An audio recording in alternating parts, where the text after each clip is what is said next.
Alors, quelques éléments de correction par rapport à l'exercice 47, page 236, changer une roue. Il s'agissait d'un cric en forme de losange. Il existe plusieurs crics. En voici un en forme de losange, dans deux positions différentes ici. Plus les points P et V sont proches, plus le segment BH est long, ce qui permet de augmenter la hauteur du cric, de soulever le châssis de la voiture pour en extraire une roue. Quand on fait tourner le levier, qu'est-ce qui varie chez cet objet ?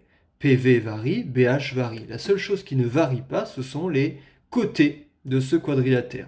Ces quatre côtés sont de la même longueur. Ce qui est bien avec GeoGebra, c'est que c'est un logiciel de géométrie dynamique. On peut donc faire varier les points.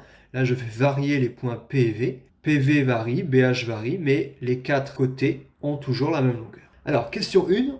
On vous disait que le pivot était horizontal, donc la droite PV est horizontale. Prouvez que l'axe BH est vertical, que BH est perpendiculaire à PV.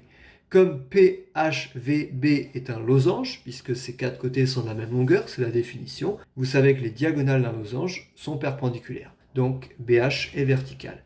Vous savez aussi que dans un losange, il y a deux axes de symétrie, BH et PV, les deux diagonales d'un losange. On vous demandait de représenter le cric à l'échelle 1/10, donc 10 fois plus petit que dans la réalité, lorsque Lucie le place sous la voiture. Le cric est placé à la hauteur du châssis de la voiture, donc à 15 cm. Il fallait donc représenter ce losange avec BH qui vaut 15 cm.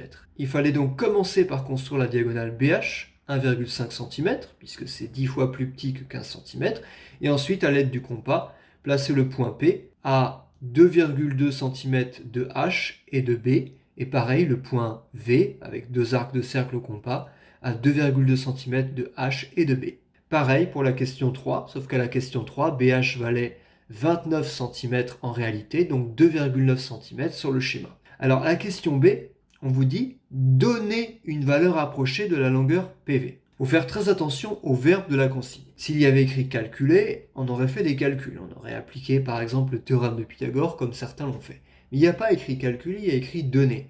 Quand on vous demande de faire un schéma à l'échelle, en général, c'est pour y faire des mesures. Puisque comme le schéma est fait à l'échelle, tout ce que je vais mesurer sur le schéma, je saurai qu'en réalité, c'est 10 fois plus grand. Donc, il fallait simplement à la question B, utiliser votre schéma, mesurer PV sur votre schéma, multiplier par 10 pour obtenir la longueur réelle de PV.